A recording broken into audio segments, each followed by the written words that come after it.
ओम शांति। 25 नवंबर 2022। बाबा की महावाक्य। मीठे बच्चे, अवगुणों को निकाल साफ दिल बनो। सच्चाई और पवित्रता का गुण धारण करो तो सेवा में सफलता मिलती रहेगी। प्रश्न: तुम ब्राह्मण बच्चों की कर्मातीत अवस्था कब और कैसे बनेगी? उत्तर: जब लड़ाई का सामान पूरा तैयार हो जाएगा तब तुम सबकी कर्मातीत अवस्था नंबरवार बन जाएगी। अभी रेस चल रही है।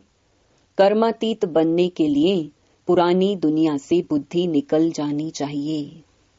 शिव बाबा, जिनसे 21 जन्मों का वर्षा मिलता है, उनके सिवाय दूसरा कोई याद ना आए, पूरा पवित्र बनो।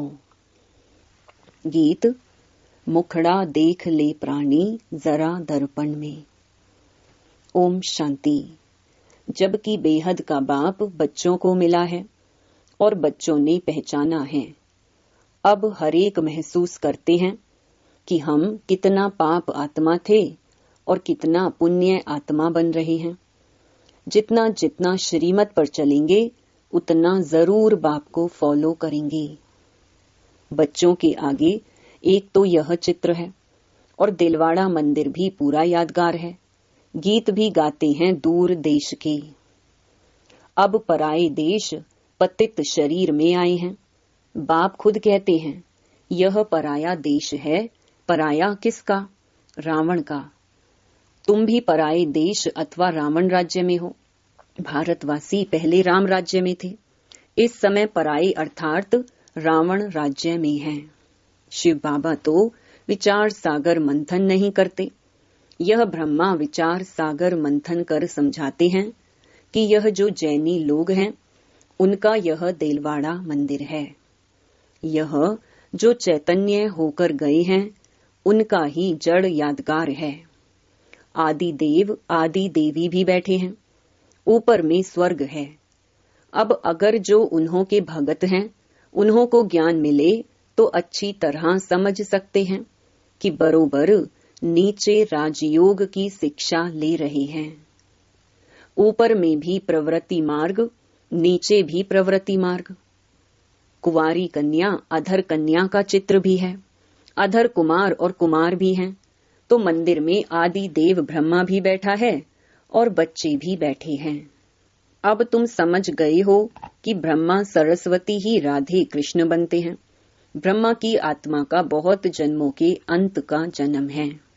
यह बाप और बच्चों का यादगार है। ऐसे तो नहीं 1000 लाख चित्र रखेंगे। मॉडल में थोड़े चित्र रखे जाते हैं।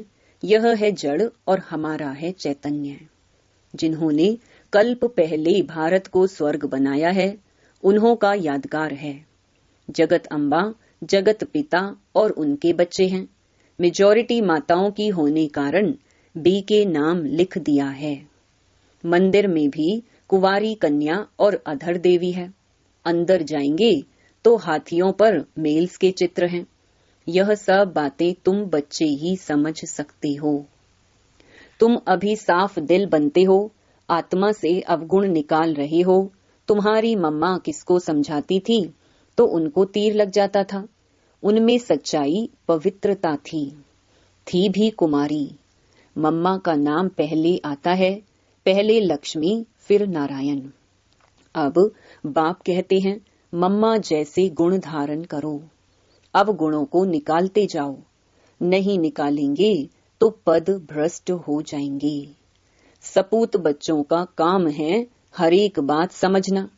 पहले तुम बेसमझ थे, अब बाबा समझदार बनाते हैं। अज्ञान में बच्चे खराब होते हैं तो बाप का नाम बदनाम करते हैं। यह तो बेहद का बाप है। ब्रह्मा कुमार कुमारियां कहलाकर फिर ईश्वर बाप का नाम बदनाम करेंगे तो उनका क्या हाल होगा। ऐसा काम क्यों करना चाहिए जो पद भी भ्रष्ट हो और बहुतों का नुकसान भी हो। तो बाप ने समझाया है, दूर देश से आते हैं पराए देश में, फिर रावण राज्य द्वापर से शुरू होता है, भक्ति भी द्वापर से शुरू होती है। इस समय सबकी तमो प्रधान जड़ जड़ीभूत अवस्था है। यह बेहद का पुराना झाड़ है। बेहद का ज्ञान कोई दे ना सके, बेहद का सन्यास कोई करा ना सके। वह हद का सन्यास कराते हैं। बेहद का बाप बेहद की पुरानी दुनिया का सन्यास कराते हैं। आत्माओं को समझाते हैं, हे बच्चे, यह पुरानी दुनिया है। तुम्हारे अब 84 जन्म पूरे हुए हैं। महाभारत लड़ाई सामने खड़ी है। विनाश अवश्य होना ही है। इसलिए बेहद के बाप और वर्षे को याद करो। हे आत्माएं, सुनती हो? हम आत्मा हैं, परमात्मा बाप हमको पढ़ाते हैं। जब तक यह पक्का निश्चय नहीं, गोया कुछ भी नहीं समझेंगे। पहले यह निश्चय करें कि हम आत्मा अविनाशी हैं। हम अशरीरी आत्मा शरीर में आकर प्रवेश करती हैं, नहीं तो आदमशुमारी वृद्धि को कैसे पाए। जैसे आत्माएं परम धाम से आकर शरीर में प्रवेश करती हैं, वैसे परमपिता परमात्मा भी इस शरीर में प्रवेश कर कहते हैं, तुम हमारे बच्चे हो। तुम मुझ सागर के बच्चे जलकर खाक हो गए हो। अब मैं आया हूँ तुमको पावन बनाकर वापस घर ले जाने के लिए। जो विकार में जास्ती जाते हैं, उनको ही पतित भ्रष्टाचारी कहा जाता है। यह सारी दुनिया ही विकारी है। इसलिए ड्रामा प्लान अनुसार मैं रावण के देश में आया हूँ। 5000 वर्ष पहले भी आया था। हर कल्प आता हूँ और आता भी हूँ संगम युगे। बच्चों को मुक्ति, जीवन मुक्ति देने आता हूँ। सतयुग में है जीवन मुक्ति, बाकी सब मुक्ति में रहते हैं। तो भी इतनी सब जो आत्माएं हैं, उनको ले कौन जाएगा? बाप को ही लिबरेटर और गाइड कहा जाता है। बाप ही आकर भक्तों को भक्ति का फल देते हैं। तुम ही पुजारी से पूज्य बनते हो। बाबा कोई और तकलीफ नहीं देते। दिलवाड़ा मंदिर में चित्र बरोबर ठीक हैं। बच्चे योग में बैठे हैं। उन्हों को शिक्षा देने वाला कौन है? परम पिता परमात्मा का चित्र भी है। शिव बाबा ब्रह्मा द्वारा सतयुग की स्थापना कर रहे हैं। यहाँ भी चित्र में देखो, झाड़ के नीचे तपस्या कर रहे हैं। ब्रह्मा सरस्वती की भी माँ हो गई। गाया भी जाता है, त्वमेव माताश्च पिता।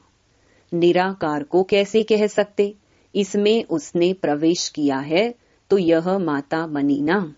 सन्यासी तो निवृत्ति मार्ग वाले हैं। अपने मुख से कहते हैं कि यह हमारे फॉलोअर्स हैं। वे कहते हैं हम फॉलोअर्स हैं। यहाँ तो माता पिता दोनों हैं। इसलिए कहते हैं त्वमेव माताश्च पिता। बंधु भी हैं। जिसमें प्रवेश करते हैं वह भी पढ़ते रहते हैं, तो सखा भी बन जाते हैं। शिव बाबा कहते हैं, मैंने ब्रह्मा द्वारा एडॉप्ट किया है। तुम राजयोग सीख रहे हो। शिव बाबा को अपना शरीर तो है नहीं। वहाँ मंदिर में लिंग रखा है। दिलवाड़ा का अर्थ कोई समझ ना सके। अधर कुमारी कुंवारी कन्या भी है। सिखलाने वाले शिव का भी चित्र है। स्वर्ग का मालिक बनाने वाला जरूर उस्ताद चाहिए। वहाँ श्री कृष्ण की बात नहीं। जहाँ ब्रह्मा बैठा है वहाँ श्री कृष्ण कैसे आए?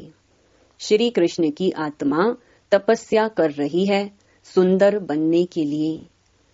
अभी वह शाम है। ऊपर में वैकुंठ के सुंदर चित्र खड़े हैं। ब्राह्मण ब्राह्मणियां ही फिर देवता बनेंगे। तुम्हें ऐसा बनाने वाला सबसे ऊंचा है। तो यह दिलवाड़ा मंदिर भी सबसे ऊंचा है। तुम बच्चे ज्ञान तो सबको देते हो, लेकिन कई समझते हैं कि ज्ञान में आकर पति पत्नी दोनों साथ रहते पवित्र रहें, यह तो बहुत बड़ी ताकत है।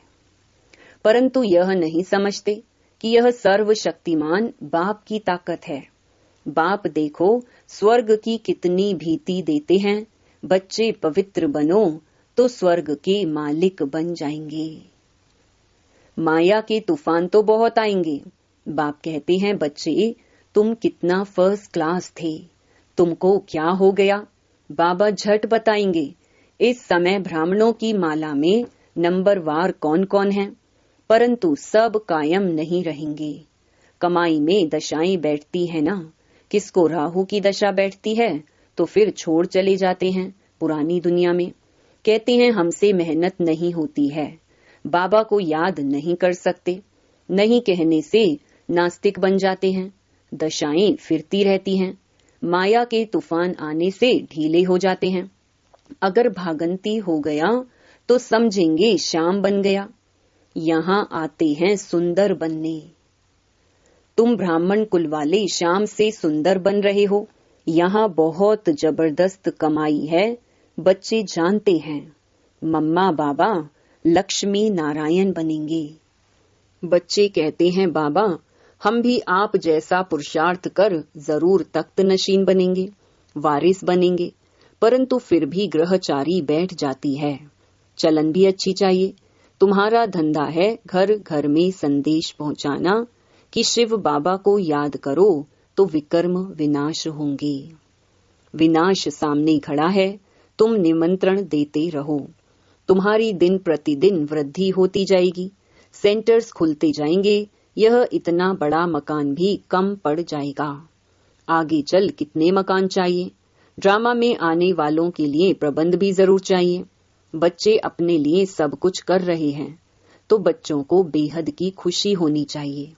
परंतु माया घड़ी घड़ी बुद्धि योग तोड़ देती है। अभी माला बन नहीं सकती, अंत में रुद्र माला बनेगी, फिर विष्णु की माला बन जाएगी। बाबा कितना अच्छी रीति समझाते हैं। अंबा के मंदिर के आगे भी अपना सेंटर होना चाहिए जो सबको समझाया जाए तो अभी यह ज्ञान ज्ञानेश्वरी है। वहां भी भीड़ मच जाएगी। तुम सिर्फ काम करो, पैसे छम छम कर आ जाएंगे। ड्रामा में पहले से नूंधा हुआ है। तुम 10 सेंटर खोलो, बाबा ग्राहक दे देंगे, परंतु सेंटर ही नहीं खोल सकते। कलकत्ते जैसे शहर में तो बहुत सेंटर खुलने चाहिए। हिम्मते बच्चे मददे बाप, किसको भी टच कर देंगे। काम तुमको करना है। बहुरूपी के बच्चे तुम बहुरूप धारण कर यह सर्विस कर सकते हो। कहाँ भी जाकर बहुतों का कल्याण कर सकते हो। जैनियों की भी सर्विस करनी है। बहुत अच्छे बड़े बड़े जैनी हैं, परंतु बच्चों की इतनी विशाल बुद्धि नहीं है जो सर्विस करें। कुछ देह अभिमान रहता है। अच्छा, मीठे मीठे सिकिलधे बच्चों प्रति माता पिता बाप दादा का याद प्यार और गुड मॉर्निंग। रूहानी बाप की रूहानी बच्चों को नमस्ते। धारणा के लिए मुख्य सार। पहला, बाप का बनकर माया के वश नहीं होना है। कर्मातीत बनने का पुरुषार्थ करना है। बाप को भूल नास्तिक नहीं बनना है। दूसरा, बुद्धि से बेहद का संन्यास करना है। बेहद खुशी में रहकर विशाल बुद्धि बन सेवा करनी है। वरदान, दिल की समीपता द्वारा सहयोग का अधिकार प्राप्त कर उमंग उत्साह में उड़ने वाले तीव्र पुरुषार्थी भव। जो बच्चे दूर बैठे भी सदा बाप की दिल के समीप हैं, उन्हें सहयोग का अधिकार प्राप्त है और अंत तक सहयोग मिलता रहेगा। इसलिए इस अधिकार की स्मृति से कभी भी ना तो कमजोर बनना, ना दिल शिकस्त बनना, ना पुरुषार्थ में साधारण पुरुषार्थी बनना। बाप कंबाइंड है, इसलिए सदा उमंग उत्साह से तीव्र पुरुषार्थी बन आगे बढ़ते रहना। कमजोरी व दिल शिकस्तपन बाप के हवाले कर दो। अपने पास सिर्फ उमंग उत्साह रखो। स्लोगन, श्रीमत के कदम पर कदम रखते चलो तो संपूर्णता की मंजिल समीप आ जाएगी। मातेश्वरी जी के अनमोल महावाक्य। पहला, सतोगुणी, रजोगुणी, तमोगुणी यह 3 शब्द कहते हैं, इसको यथार्थ समझना जरूरी है। मनुष्य समझते हैं यह तीनों गुण इकट्ठे चलते रहते हैं, परंतु विवेक क्या कहता है? क्या यह तीनों गुण इकट्ठे चले आते हैं व तीनों गुणों का पार्ट अलग अलग युग में होता है? विवेक तो ऐसे ही कहता है कि यह तीनों गुण इकट्ठे नहीं चलते। जब सतयुग है तो सतोगुण है, द्वापर है तो रजोगुण है, और कलयुग है तो तमोगुण है। जब सतो है तो तमो रजो नहीं, जब रजो है तो फिर सतो गुण नहीं है। यह मनुष्य तो ऐसे ही समझकर बैठे हैं कि यह तीनों गुण इकट्ठे चलते आते हैं।